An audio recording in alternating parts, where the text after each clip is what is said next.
जुन्नर तालुक्यातल्या खानापूर गावामध्ये आलो आहे. ज्यावेळी पेपर झाला ना त्यावेळी देखील सुहास भगत यांनी मला फोन केला होता आणि आत्ता तो अक्षरशः रिझल्ट लागला आहे. तर ते त्याचा म्हणजे आवाज असा मला जाणवलं काहीतरी झाले आणि तो म्हणला, भाऊ मी तुम्हाला सांगितलं होतं ना, अगदी तसंच झालं. माझ्यासोबत खूप मोठा अन्याय झाला आहे. आता हा मुलगा आहे ना, म्हणजे मी त्याला मगाशी म्हणलो का कुठं बाबा राहिला तुम्ही, मला लोकेशन पाठवा. ते म्हटलं अहो मी लोकेशन व्हॉट्सअप वगैरे हे काय वापरतच नाही. म्हटलं व्हॉट्सअप लोकेशन पाठवा. तर म्हटलो का, तर तो म्हणतो का मी अभ्यास करायसाठी सगळं हे इंटरनेट वगैरे बंद करून टाकले. झालं असं का त्याच्या चेहऱ्याकडे बघा, तो बिचारा इथं सगळे त्याचे मित्र मला सांगत होते का पहिल्यापासून हा अभ्यास करणारा मुलगा, सगळं हे करणारं. आता हा गाडी चालवतो. ते याला माहिती कळाली का मुंबई उच्च न्यायालयामध्ये वाहन चालक जे आहेत शासकीय त्यांची भरती निघालेली आहे. म्हणून त्यांनी अर्ज करतो तो आणि त्याचे पैसेही भरतो, 1000 का काहीतरी रुपये भरतो तो. आणि त्याचं पुण्यामध्ये जे परीक्षा केंद्रांनी नवरोजी वाडिया जे कॉलेज तिथं होतं, ते परीक्षा अशी बरं का, तुम्ही मुंबई उच्च न्यायालय मुंबई वाहन चालक पदासाठी लेखी परीक्षा आणि 30 मिनटं वेळ आहे आणि फक्त 20 गुणाची परीक्षा आहे. आणि 26/4/2026 पेपर झाले आणि आज निकाल लागला. आज आणि दुर्दैवाने वाटतंय या सरकारच्या या भंगार कारभाराबद्दल या पोराचं नशीब 1 मार्काने गेले. त्याचं जे मार्क लिस्ट होतं कट ऑफ ते आहे 16चं आणि याला मिळालेत 15 मार्क. आणि ते कसं झाले या सरकारच्या चुकीमुळं, आता तो त्याच्या तोंडातून आपण ऐकूया. धर तुझं सगळं आता मित्रा, मी तर काय करू शकत नाही, पण तुझा आवाज शासनापर्यंत पोहोचवायचा नक्की प्रयत्न करील. सांग. माझं म्हणणं एवढंच आहे, ह्या एका प्रश्नामुळं माझं तर नाही, पण माझ्यासारखे अजून कितीतरी पोरं असतील का त्यांच्या एका मार्कावरून हा प्रश्न किंवा नाही का त्यांचं सिलेक्शन हुकलं असेल सरकारच्या दयेने. तर असे कितीतरी पोरांचं भलं होईल. माझ्या एकट्यामुळं झालं तर झालं. माझं एवढं सरकारला माझं मागणं आहे, फक्त न्याय करा बाबा. न्यायालयाचा फॉर्म भरला आहे, मी न्यायालयाचा पेपर दिला आहे आणि न्याय कोणाका मागावा बाबा. थँक्यू. तो म्हणजे जरा भावनाविष झालंय काय मी थोडक्यात सांगतो. हे बघा, पहिला प्रश्न काय आहे, बॉम्बे हेरॉल्ड खालीलपैकी कशासाठी ओळखले जाते. म्हणजे बॉम्बे हेरॉल्ड हे वृत्तपत्र आहे आपल्या सर्वांना माहिती. कशासाठी ओळखलं जातं तर 4 पर्याय दिलेत. इकडे जवळ या दाखवा. त्याच्यामध्ये पहिला पर्याय ए आहे मुंबईतील सर्वात जुने वृत्तपत्र. बी पर्याय काय दिलं आहे, मुंबईतील पहिले वृत्तपत्र इंग्रजी वृत्तपत्र. हां. सी पर्याय काय आहे, मुंबईतील पहिले मराठी वृत्तपत्र. आणि डी पर्याय काय आहे, मुंबईतील पहिले हिंदी वृत्तपत्र. आता मी पत्रकारिता क्षेत्रामध्ये असल्यामुळं आणि मी माझी खातरजमा केली, नक्की बॉम्बे हेरॉल्ड हे वृत्तपत्र कशासाठी ओळखले जातं. मला तर माहीत होतं की हे सर्वात जुनं वृत्तपत्र आहे बॉम्बे हेरॉल्ड. म्हणजे हा पहिला जो पर्याय आहे का ए, मुंबईतील सर्वात जुने वृत्तपत्र, हा बरोबर आहे. आणि बी पर्याय जो आहे मुंबईतील पहिले इंग्रजी वृत्तपत्र, आणि हे पण बरोबर आहे. हे बघा, हे पण बरोबर आहे आणि हा दुसरा पर्याय आहे का तो पण बरोबर आहे. ऑप्शन चुकीचं काय आहे, सी आणि डी हे चुकीचं आहे, कारण की मराठी वृत्तपत्र नाही ते इंग्रजी आहे आणि हिंदी पण नाही ते इंग्रजी होतं. ए आणि बी हे वृत्तपत्र हे जे ऑप्शन एक खरे वाटलंच तर तुम्ही याची चाचपणी करण्यासाठी ChatGPTचा उपयोग करा किंवा विविध गुगलचा उपयोग करा किंवा अजून चांगल्या व्यक्तीला विचारा. तर मग झालं असं की तू कोणतं ऑप्शन निवडलंस, मग तुझा गोंधळ झाला असेल ना. आता काय करायचं, आता असं जरी दिल्यावर कोण असं नाही का होणारच ना गोंधळ सर, होणारच ना असं. आता 2 ऑप्शन बरोबर दिल्यावर काय करणार आहे, निवडायचं एकच निवडायचं ना. मग तू काय निवडलंस. मी पहिला पर्याय निवडला. म्हटलं सर्व जुनं आहे ते बरोबर आहे आणि हे जर बरोबर नसेल तर साहेब प्रूफ करून द्या बरोबर नाही आहे. हे पहा मित्रांनो, मुंबईतील सर्वात जुनं वृत्तपत्र हे बॉम्बे हेरॉल्ड हेच आहे. वाटलंच त्याचे हे करा, याची माहिती घ्या. याच्यामध्ये गुगलवरती मुंबई समाचार वाटतं काहीतरी दाखवतोय, पण त्याचं शेवटला पर्याय देते ते बॉम्बे हेरॉल्ड हे शेवटचं, म्हणजे मुंबईतलं सर्वात पहिलं वृत्तपत्र हे बॉम्बे हेरॉल्ड आहे. बर. ठीक आहे, अजून आता झाले असं. आणि दुसरं बी बरोबर आहे. आता हे याच्यामध्ये गोंधळच केलाय बरं का यांनी.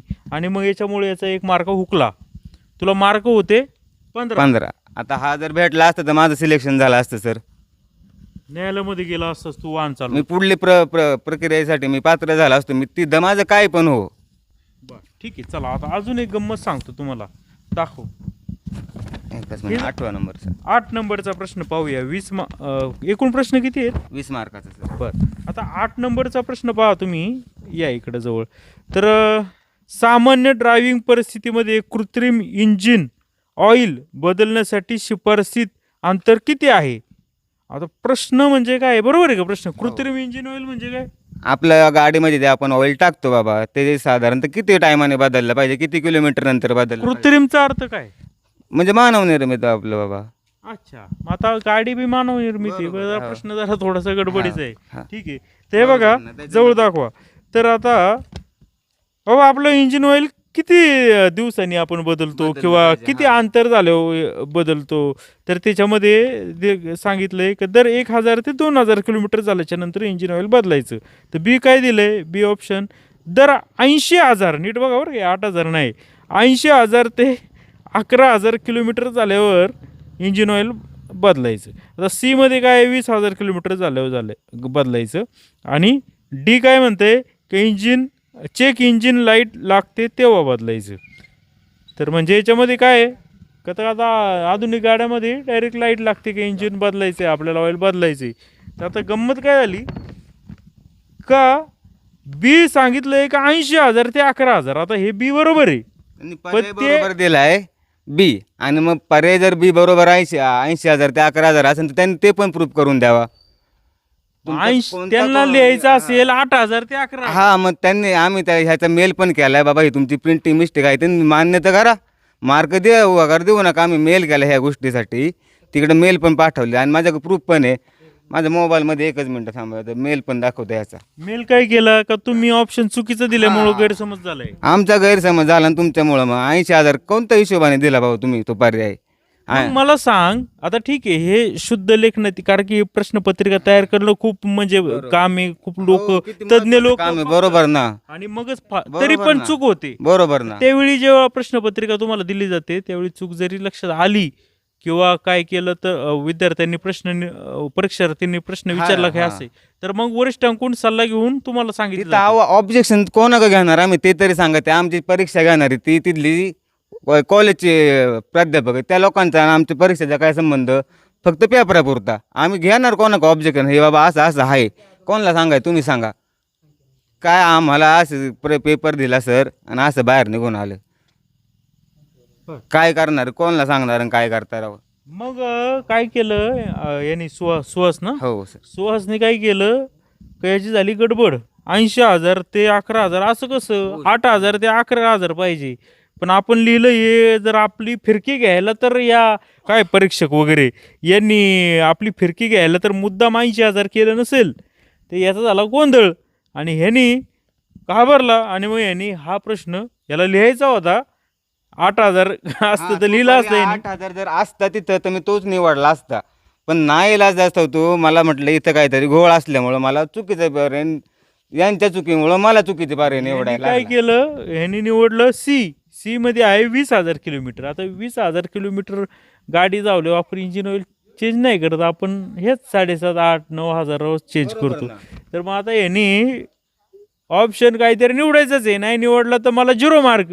मग आता करायचं काय? जाणार मार्क तसं पण जाणारच आहे. म्हटलं तर मग म्हटलं जाऊ द्या बाबा, कमीत कमी तर हा पर्याय आपण निवडू शकतो. मला 1 ते 2,000 किलोमीटरला कशाला कोण ऑइल नाही कोणी काही करत. मला माहिती, कारण मी गाडी चालवितो. दर आता आता हे बघा सर, मेलचं सुद्धा हा ठीक आहे, तू दाखवले सगळं मेल वगैरे, त्याचं उत्तर तुला आलं नाही मग काहीच मेल. हे बघा मेल केला मी त्यांचा 27 तारखेला मेल केलेला आहे. सगळे त्यांना माझं हे पाठवलं सुद्धा. आणि ह्या प्रश्नाला हे बघा असं बरोबर त्याला हे करून ठेवलेलं आहे बघा. आता हा मुलगा आहे ना, आता ह्या 2 प्रश्नांमुळं इतका अडचणीत आलाय. किती वर्ष मित्र तू परीक्षाचा अभ्यास करत होतास? अहो आता वर्ष झालं ना, जशी निघालं ना सर याचं आपलं, मला नाही का म्हणजे यूट्यूबला ह्याची परीक्षा निघायच्या, स्पर्धा परीक्षा निघायच्या आधी हे अकॅडमीवाले असतात, ते महिना आधी त्यांच्याकडून तरी इन्फॉर्मेशन येते का बाबा इकडून जागा निघणार आहेत. मग त्या हिशोबाने पोरं ही आपली गावाकडचे पाहून दुसरा काय ऑप्शन आहे राव. ते कामाला तरी कुठं जाणार आहेत, ते अशीच स्पर्धा परीक्षाची यांची त्याची तयारीवर राहणार ना. काय आहे म्हणजे न्यायालय चालवले तरी काय काही कळणार मग.